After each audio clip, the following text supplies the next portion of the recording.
college ID, you know, event, but not everybody in here had a college ID, whether they went to it or not. You were successful.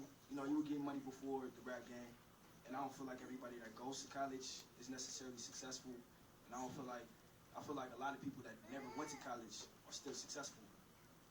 Can you talk about the type of mindset that it takes to get to that level? You know what I mean? To set up for school, because not everybody was born into great situations. Not a lot of people have money. You never know what it is. So what's that mindset that you have? The mindset I have and that I wake up with every morning is that I make a decision, and I'm gonna stand beyond my decision. And I understand that every decision has every action has reactions, and you know there are pros and cons to everything you do, whether it's going to school, whether it's being in the streets, whether it's doing music, whether it's whatever you pursuing, whatever you're doing in life, it's pros and cons to it. So you know, I just accepted that what I'm doing, number one, this is what I'm gonna do. I'm gonna do music. I ain't gonna hang up my mic after a year or two. I'm not gonna get frustrated. I'm gonna do music, regardless, win, lose, or draw. You know, that's the mentality we had, you know, in our neighborhood, win, lose, or draw. You're not turning down nothing, accept it, run it, period. So, you know, with the music, same way, win, lose, or draw. We're gonna go at it every time. We drop the projects, we just gonna run it. And like I said, about just being delusional about success. You can be delusional about a lot of things. You can be delusional and be insecure in yourself and feel like everybody always got something bad to think about you or say about you. And it's probably your experience in life to be that. You could be delusional in a positive direction. Like, I'm about to win. Everything I do, I'm going to kill it. I'm just a beast. And lie to yourself and become that. You know what I'm saying? And so I believe in just positive delusions. And, you know, just geeking yourself up and just going hard, you know. And 9 times out of 10, it works in my favor. When even though the situation might look shaky, you know, fuck it, we gonna run it, let's go. And then it end up turning out, you know, to something positive. But to each his own, everybody on their own, walking their own path, you know. So college is for some people, you know, it's not for everybody. The music industry is for some people, it's not for everybody. You know, the NBA, the NFL, you know, being a lawyer, being a doctor, being anything that, you know, takes dedication is for some people, it's not for others. So I believe it comes down to your intentions and what you're doing. If you got pure intentions when you're going to things, you know, you'll figure it out, I think. That's real. If you could, like, talk about the promotions that you have coming up, what's your next move, tour dates, anything like that, then we can open it up to the audience. If you guys have questions, I mean, just raise your hand. We'll get to it as best as possible. Yeah, I mean, I don't want to sell nothing to the people that came out, but everything online, man, the mixtapes, everything on iTunes. You can get it free or you can buy it. The marathon continues. We got some mixtapes too, so if anybody want a hard copy, we brought some up here for y'all. The tour, the TMC tour, we kicking that off. We started at the House of Blues in Hollywood. We're gonna go around the country, out the country, and come back to Nokia downtown in March. So that's gonna be the last date on that tour. You know, we got the merchandise. We got the store on Crenshaw and Slauson. I know half of y'all from LA, so y'all know where that's at. Y'all can pull up. Yeah, all that. Y'all can pull up. And other than that, we just on this marathon, man. We working. Don't think we gonna stop. We gonna keep pushing at all costs. That's it. Questions.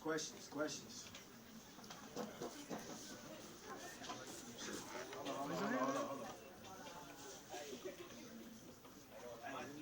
We need another mic or like a runner.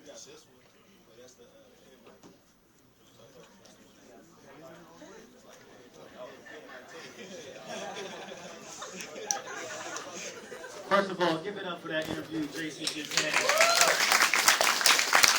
That's what we're all about, is music and beats. It's the idea that, you know, you're going to learn. You're going to meet Nipsey, but you're going to learn also. You're going to learn today, right? All right. Right? You're going to learn today.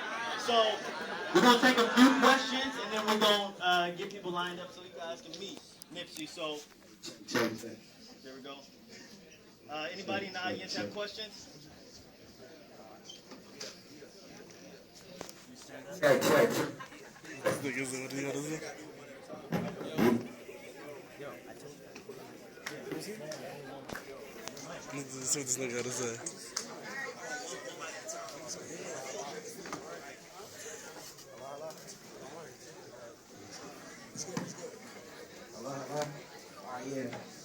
So Nipsey, my question for you is, when you were like, what age did you think that you mastered your flow? Like, what age did you think you like particularly got like, damn, right there, I know I'm the shit.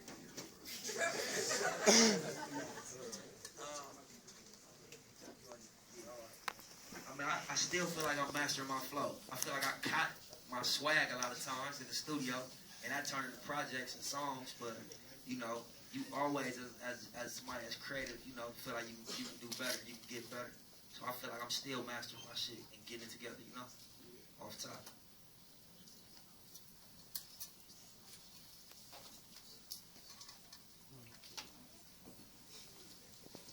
Alright, so when you climbing the charts, you know, to try to be the best you can be at whatever you do, when do you, you know, like kind of step back and, you know, look at what you've been doing and say, you know, I think I've done what I wanted to do and I think I reached my goal as far as, you know, where I want to be in life?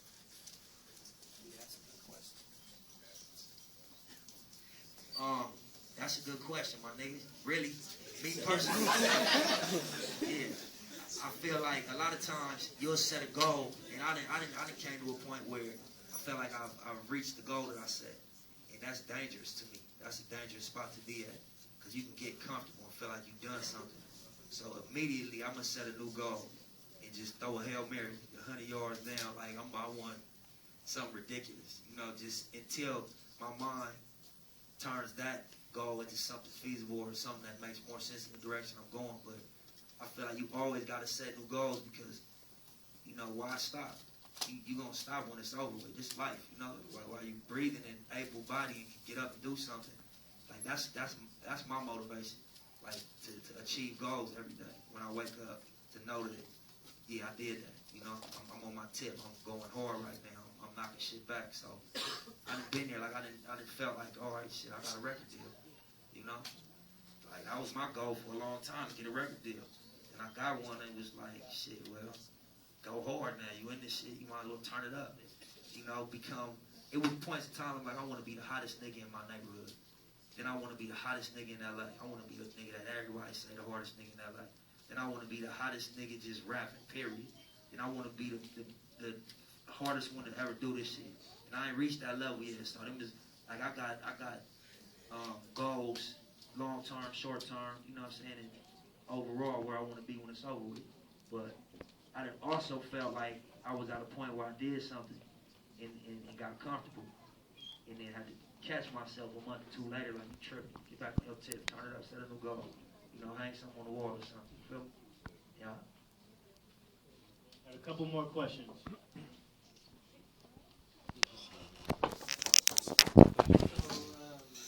Like, you know how you said that as you make the music, you don't know where it's going to take you as far as like, when you want to stop? Yeah. Well, at what point, you know, because you know, you're obviously known in your neighborhood as, you know, good, like, it's hard talking to you. That's all good. All right. But, what point did, as you as Nipsey, like, oh, like, now I'm getting out there, like, oh, like I'm doing things, like, yeah. Like what was that turning point or milestone in your life? The first one was me getting a record deal. You know, when I got my record deal, it was a funny feeling, because I was like, damn, I got a record deal, like, you know what I'm saying? And it was before a lot of artists from my generation got signed, you know, so I felt like that probably gave me like 10 years of just believing in myself. Just by me getting that deal, I felt like whatever else I think I want to do, I could do that. Because I was young when I said I'm going to do rap music. I was like 11 or 12 when I started writing rap, probably younger than that. And just really saying I'm going to be a rapper, you know. And so by getting signed when I was 22, that was 10 years later. And on and off, I had, like, you have a relationship, you break up, you get back together, you break up, you get back together, but you don't spend too much time away. That's how it was with being music. Like, I fall back off of it for like 6-7 months, and then get on it again, super hard to the paint, since I was like 12 up into being 22. So when I got my deal, I felt like, yeah, I did that. You know, I'm doing something. My hard work has came to a boiling point. I can see my hard work, and I called it back pay, because I was doing it free for years. You know, so when I got my check, I didn't even feel like it was nothing, because that was, you know, minimum wage for 10 years. You know what I'm saying? And by me getting that advance. So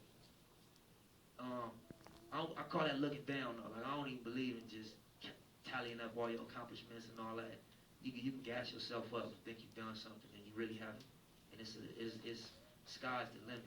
This game, it's $1 billion industry, and it's not all about money. It's so much history to be made. There's so many people watching, and there's so much of an audience for hip hop that you can do everything you want to do and then some. So, you know, I'm just getting started in my mind. I ain't even warmed up, you know. So, it's milestones though. To answer your question, like when I got my deal, when I got my first magazine cover. The first time I heard my song on the radio. The first time certain artists I grew up with saw me and was like, oh yeah, that, like you doing your shit. That was more than money to me. You know what I'm saying? That for certain niggas, I really like live by their music. When I run into them, try to introduce myself, and they be like, man, I know who you are. Like you killing, keep doing your thing, you know. But you know, at the end of the day, it's peanuts to an elephant, man. That shit, we gonna work. That's what it's about, is to work, you know. That's it. Thank you. Yeah. You're gonna learn today, right?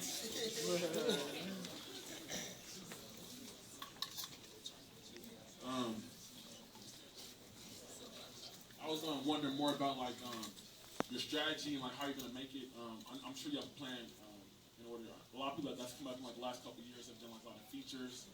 Your Nicki Minaj, Big Sean, stuff like that.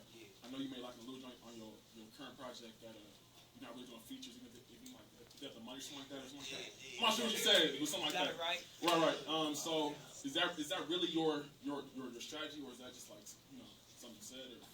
No, I meant that. Yeah. Or can you speak more about like your actual strategy, like? Yeah, for the shop. You must have been to the shop. Hey, nah, right now I'm not doing no features like that. You know, eventually it'll be time for features, but just where I feel like I'm at, I'm still proving myself to my fans and to people that's listening. It might be a group of 10 girls, and one of them might be a Nipsey fan and be telling the other 9 girls, like, y'all need to get on this Nipsey. So, you know what I'm saying? Yeah, exactly. You know? So, yeah. I don't want to make her job hard. I want her job to be easy. I want to give her 20 songs to beat every song until 8 out of them 10 girls in that group then gave in and stopped fighting it. Like, yeah, you right. You know what I'm saying? You the one. You feel me? And then it's time for the features. It ain't that I'm against collaborating, because I'm not. I feel like that make a lot of sense. It's just timing, you know? And a lot of times artists use it as a crutch. Like, they try to get with a hot artist that got eyes on them and just feel like by being on a song, you just gonna be hot. And that's weak to me. It's like hanging out with people that's popular because they popular, not because y'all cool, not because y'all friends. That's weak, you know? Yeah. So that.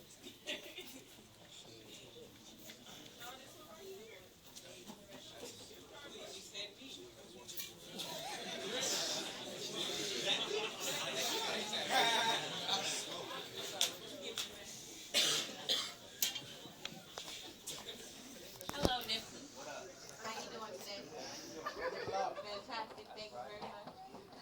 So, my question, I have 2 questions, but I don't think I'm getting the mic back. So, my first question is, first, I'm very, very honored to be able to be here and to listen to you speak. You know, it seems as though you are authentic in your message. You know, you see a lot of men in the studio who are the studio gangster, some might say, and then you see them in front of you and they're not really the same person. And so I'm really, really happy to see that, you know, you are who you say you are. My question is, how do you use your position now, coming from the population that you came from, coming from the background and having the experience that you do, how do you share that or use that or use your music more so as a tool to kind of articulate those politics and kind of create change within the mindset of people who live in that community?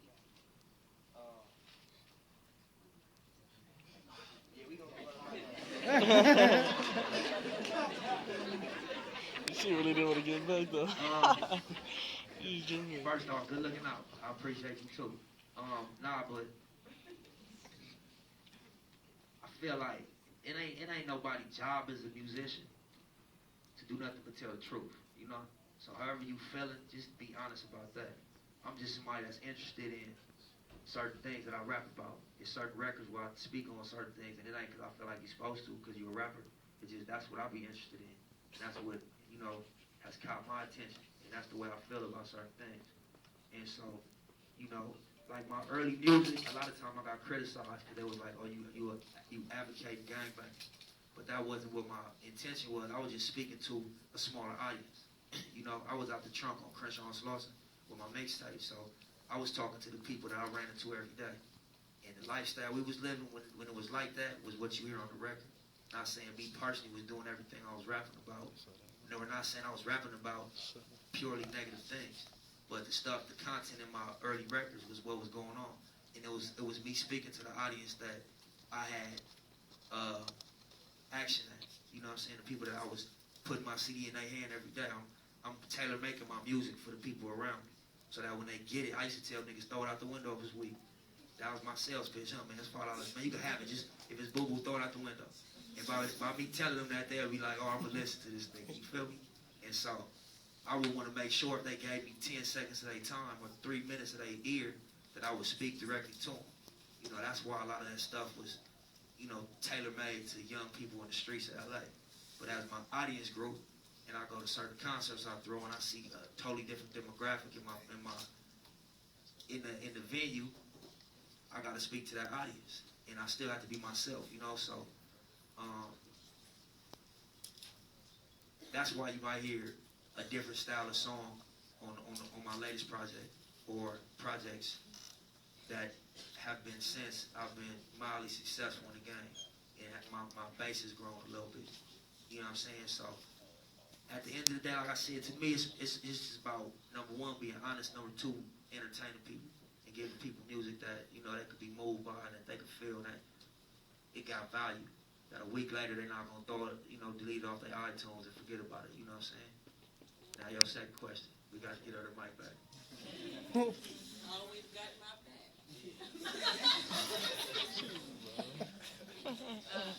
My second question is, essentially, how do you get on the trend, mostly? Now, when I contact you on Facebook or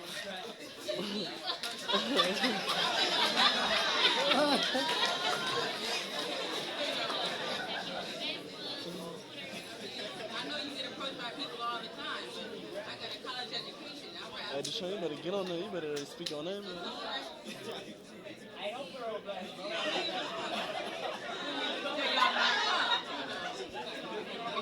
What the fuck?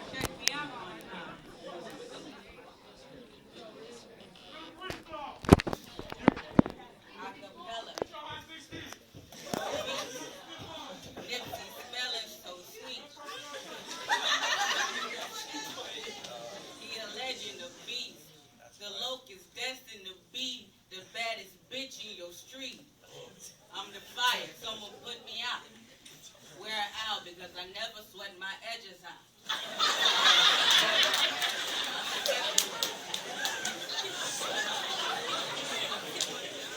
I'm down to give you what you want. The track was smoking, my niggas, just like the Kush blunt. I make magic, goddammit. How do you stand to us?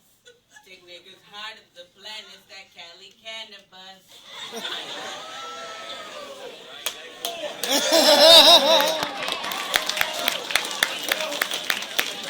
Hey, get Mike.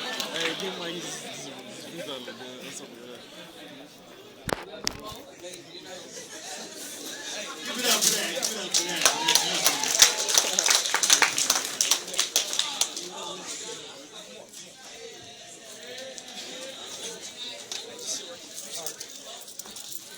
We got these two last questions here. Great, man. Hey, you trying to smoke after this, bro? Am I trying to smoke? Yeah, man. Yeah, we got the Kush, bro.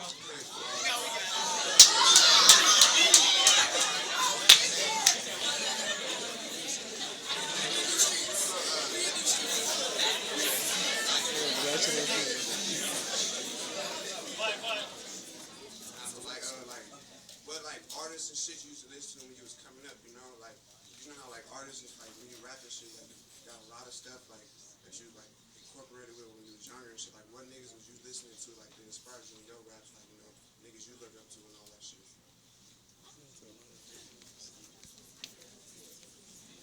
I'm a rap fan. I'm really a music fan. So I listen to damn near anything that was relevant. A lot of things that wasn't even relevant. But everybody from Snoop all the Death Row artists, all the Rockefeller stuff, even stuff like Talib Kweli, Black Star, Most Def, Counting. I was fans of them when they was doing their thing. They still doing it, but just rap music in general, like everything, bro. You know, not just limited to LA West Coast stuff. Even overseas rappers. There was an artist named Sway from the UK, and I heard his mixtape, and he one of my favorite artists. You know, so just I'm a fan of good music at the end of the day. But I was for sure inspired by Snoop, by Dre, by Jay-Z, by Nas, by Biggie. Anybody that was really anything in the 90s that, you know what I'm saying, made an impact on rap music, I was probably influenced by. And R&B and other styles of music too. Can I spit something to you real quick?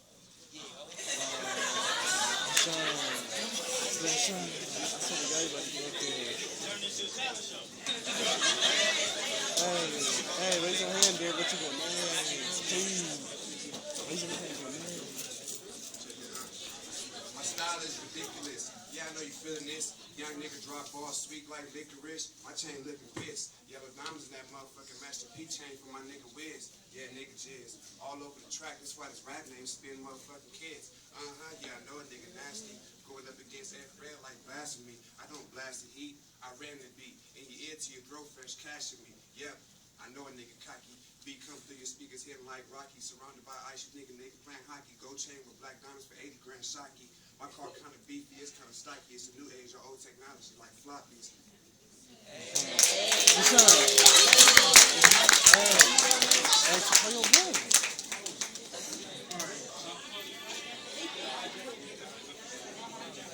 All right, what's up, Nick? I'm trying to get on that session, even though I just finished smoking, but I'll get on that session.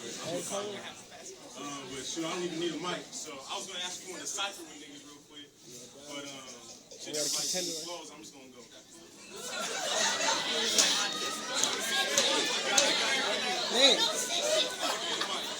Hysteria, that's just America. Gotta break down all these imaginary barriers. If you ain't right, that will work you until they bury you. Sneaking into your areas, poison you with malaria.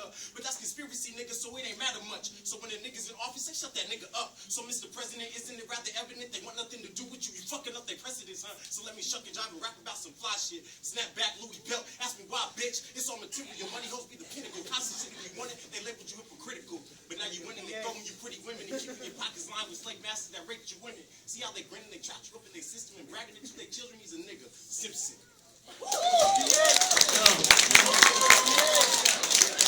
Yeah, Nick, I'm trying to be on my grind too, and later we'll holler business. Nipsey meet and greet and talent show, yo. This is last question, right? Last question. Last question. I'm not a rapper. All right. Anyway, I should put my Twitter up there just to get my follow game up. But anyway, my question is, Nipsey, since you well off, well, I'm assuming, I'm not even assuming. All right, when you become well off, are you gonna get back to your community? That's the only thing I want to know.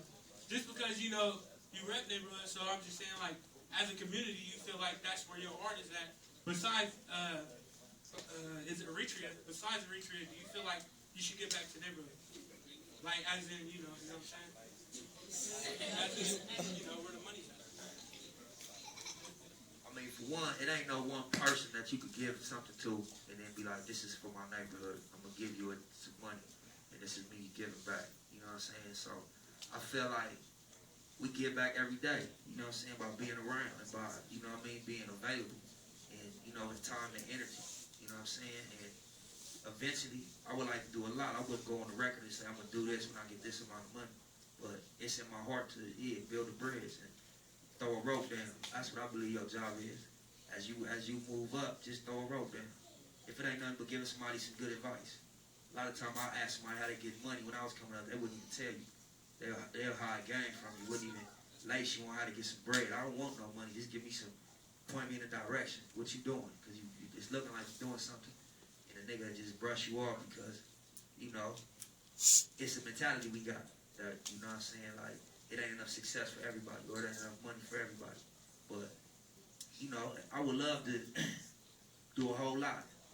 You know what I mean? And God willing, I get to a position where it's nothing. Any cause I believe in, I can pump money and energy and attention into it. Am I at that point now? Nah. But I still give back in my own way, you know, as well as anybody. I was a little kid. I used to be running around. Certain niggas, I was getting money, and I'll be at the liquor store. They'll pay for my candy, and I remember that.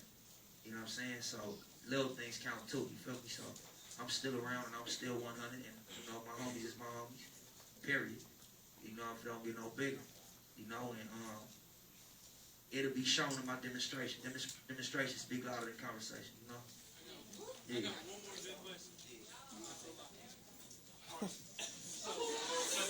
All right, here's my other question.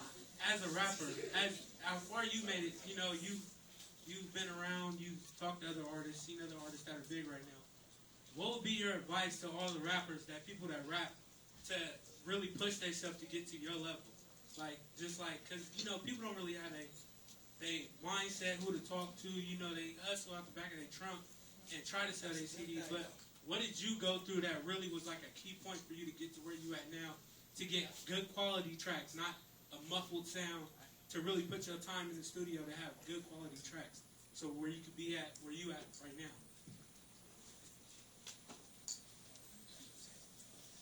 My advice will be, you know, just keep trying, and then if whatever you don't quit at, you're gonna get better at. You know what I'm saying? The person that make the most points in the game usually the one that take the most shots. You know, so with me, what worked for me was just going in every day. Just working every day. I got songs nobody ever hear. You know, I got songs in notebooks, on top of notebooks. I was obsessed with doing music. And I feel like it's a good obsession if it's something positive. Whatever you want to do, it ain't just music. You know what I'm saying? So, I would say just go at it. If you want to be the best fighter, fight every day. If you want to be the best rapper, rap every day. You want to be the buffest nigga, do push-ups every day. That's it. You know, and whatever you want to do, if you do it every day, you're going to see progress. And if you have discipline and stick to your script, you're going to see forward improvement, you know. And that's what happened with me. I started seeing a little bit of progress, and I got addicted to that. And I started seeing a formula. If I go hard, I'll make progress. My show price going up. If I keep doing songs, dropping mixtapes, my show price will keep going up. And until it stops going up, I'm going to believe that. You know what I'm saying? So I would just say just keep doing what you're doing and just be obsessed with it, you know? That's it. Oh, wait. So I'm not going to test it. No, I need one. Like, he answered the question, but like the way you answer, I'm saying like how did you push yourself so people would know who Nipsey Hussle is? Like, I'm all the way back in the Bay Area. I know who Nipsey Hussle is. That's not because, you know what I'm saying? Like, I listen to music, but when did you catch on though? Like, I caught on your most recent stuff. That was the marathon. Marathon. So, because I wasn't really with the old stuff. The newest thing is when I caught on. You know what I'm saying? Because I was, you know, going through a whole thing. Like, I dropped 3 mixtapes before you even caught on. I did a whole tour before you even caught on. Now, if I'd have been cool on it after 3 mixtapes, you wouldn't have caught on. You feel me? So what made you catch on was that I kept making music. It was 3 projects that the world got. I've been doing songs forever. It's mixtapes that my homies got in they old school bucket in the back seat of that car from 2003 that nobody ever got. You know what I'm saying? But by me continuing to do music and continuing to press my issue, I got somebody that's listening in the back. And then somebody that heard Feeling Myself, which was on the radio and on TV. But it was music way before that. It was stuff I did years before that y'all wasn't even conscious of. And how did you catch on? Because I just stayed consistent and kept working and kept putting out music. And there's people that ain't familiar with me right now, but they might catch on next project, or they might come to a show, or their baby mama might tell them about me, or you know what I'm saying? Anything might happen. You an independent artist? See, so if mainstream were to come to you, wait, it's not that much to get this. We chilling. We ain't in no rush. I want to hear that though. No, that's some real shit. I want to hear that. You don't really get to ask people questions like every day that's saying high power, you know what I'm saying? Because 50 Cent don't come here and tell you how to got in the rap game, you know what I'm saying? So he's the closest right here, so you might as well get a real question out. I'm saying, like, see, y'all come off my train of thought by throwing a nigga off. See, look, but anyway, no. What was the biggest media, you know, outlet? I mean, I would probably say what had the most effect on my career, positive effect, or what was the biggest look? Like, what was the biggest media outlet that got you out? I was in the We Are the World remix, you know, and I didn't say nothing. I was just in there. Oh, I did see was that. on. I remember that though. I remember that though. They was talking about, yeah, because I made a reference to my neighborhood. I know, that's what it is. Yeah, and they had us on Saturday Night Live the next day. You know, but did I gain fans off of that? No. They just, my name was said on a big outlet. Like, let's look him up on YouTube. I mean, but that wasn't even I wouldn't even say that was the most impactful press that I got. I would probably say the Double XL cover, 2010. Probably having having videos in rotation on MTV, 106 and Park, stuff like that, where it's millions and millions of people that's tuned in when you do it, you know.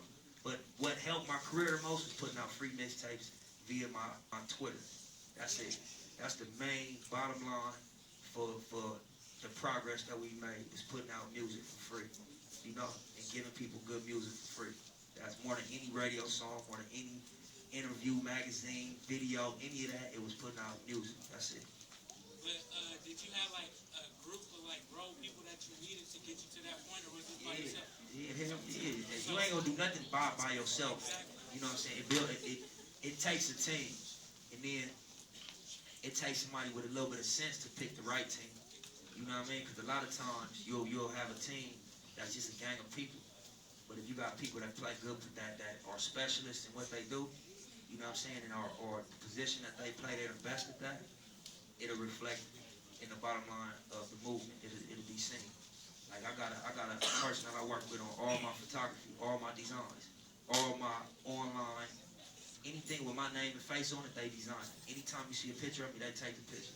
You know what I'm saying? And he's a pro at what he does. So when somebody that ain't familiar with my music see a cover, it might grab their eye, and then they might give it their ear, and we might catch a fan like that. I got a team of people that do my internet stuff. You know what I'm saying? And they specialists at that. So, you know, I believe in that you hire specialists across the board. You know what I mean? You know? And this is all through networking, right? Yeah, a little bit. I mean, a lot of people, you know, grew up with me. That's a part of my team. My brothers, people that I grew up with. And we just naturally, we just grinded. So this our grind, we gonna figure it out. And there's other people that I've met being in the industry doing music, and that I seen their work ethic and I seen what they was capable of doing. Just we sat down and had a meeting at the round table, and sometimes it turned out to make sense for us to work together, other times it didn't. But you know, it ain't no one thing. It ain't no, you know what I'm saying, one key thing you do in order to make what they call success, or in order to, you know what I'm saying, make progress. But like I said, I just said this is what I'm gonna do, so we gonna figure it out as we go, trial and error. You know, that's the best teaching.